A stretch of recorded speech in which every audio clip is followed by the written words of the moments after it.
is a new survivor thriller movie starring Idris Elba. In this movie, Idris Elba plays a single father. His ex-wife has recently passed away of cancer. He's now taken his 2 daughters, who he's kind of estranged from, on this safari in Africa that's led by his friend, played by Charlton Copley. Except everything quickly goes wrong when they are soon all attacked by a rogue lion that is hunting people with really no logical way of escaping. They gotta find a way to survive this lion and eventually beat it before it kills them. I'll get right into what works for this movie. Idris Elba. He is one of those few actors who gives 110% in everything he does. Doesn't matter if the movie's good, doesn't matter if the story's crap, he's gonna go in there every single time and do everything he can to make it what it should be, or even make it better than it should be. And I will say this, Idris Elba, he acts his ass off here, and I appreciate that. Another area I will give this movie a lot of credit is the work it does with its camera. They have a lot of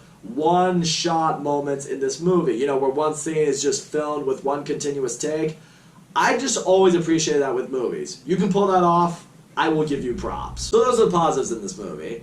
Now let's get into what's wrong with it. I really like survival thrillers. I think they're some of the most unique movies out there, especially like when it's around characters and they're stuck in one setting and they have to get out alive. I mean, there's a movie 127 Hours. Nothing will probably ever beat that in terms of you're in one place, you're in a really bleak situation, you gotta survive kind of movies. But granted, I will say this, those movies are really hard to execute. And here's an example of how that is, because this movie does not do it well at all. First of all, Idris Elba is probably the only character that I really gave a shit for in this movie. One of the main focal points this movie is trying to get around is the fact that he is a bit estranged from his daughters because, you know, he and his wife didn't have a great relationship and then his wife died. But the oldest daughter, I'm gonna tell you right now, I couldn't fucking stand this girl. She is making her dad's life so fucking difficult, you know, she's blaming her dad for things that weren't even his fault, you know, going off on, you know, how, you know, he couldn't be there to stop death when it came for their mom. Like, bitch, your mom died of cancer. There was nothing your dad could do. Shut up. You want to be mad at your dad? You want to have issues with your dad?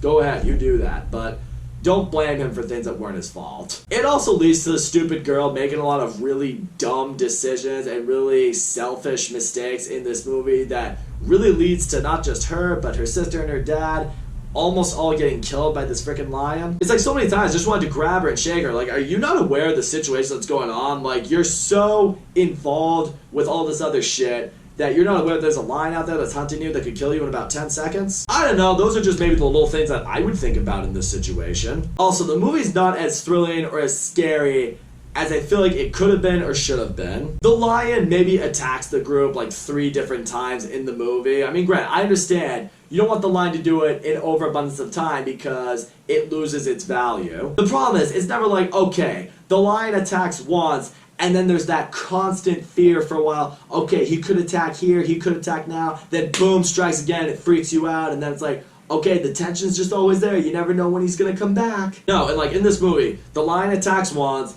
and then it's perfectly chill for a while. There's no sense of tension, there's no real sense of fear, there's nothing. They use that time to just focus strictly on this character development and this family, you know, healing that really you don't care about. Also, I alluded to this earlier, what makes a lot of these survival movies really tough to pull off is they take place in maybe one setting or with just a small group of people for the whole time, and that is tough to pull off. If you can pull that off, you make for an excellent movie. If, however, you're like a lot of these and you can't pull it off, it leads to a fucking snooze fest, and that's exactly what this movie was. As I mentioned, every scene with this family, every scene where they're trying to find ways to survive or trying to patch things up between themselves, it just drags on for way too long, much longer than it needed to. I'm like sitting there, I'm like, can the lion just show up and fucking eat one of you just so I can feel something? I was nodding off so many times during this movie. I mean, it's an hour and a half long, and I gotta tell you, it felt 3 hours long.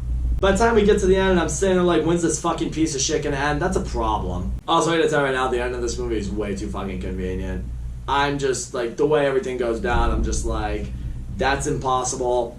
That wouldn't have happened there. That's just way too convenient.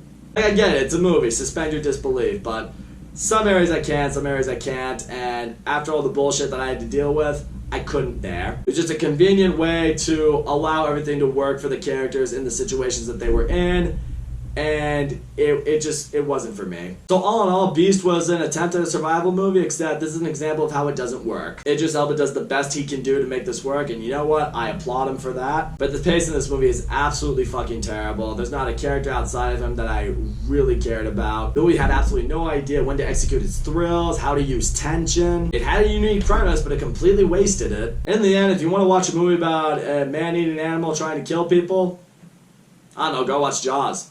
It's getting re-released in theaters, so there you go. So that's all I gotta say, guys. Thank you so much for watching my video, and as always, don't forget to comment, like, subscribe, and I will see you all next time.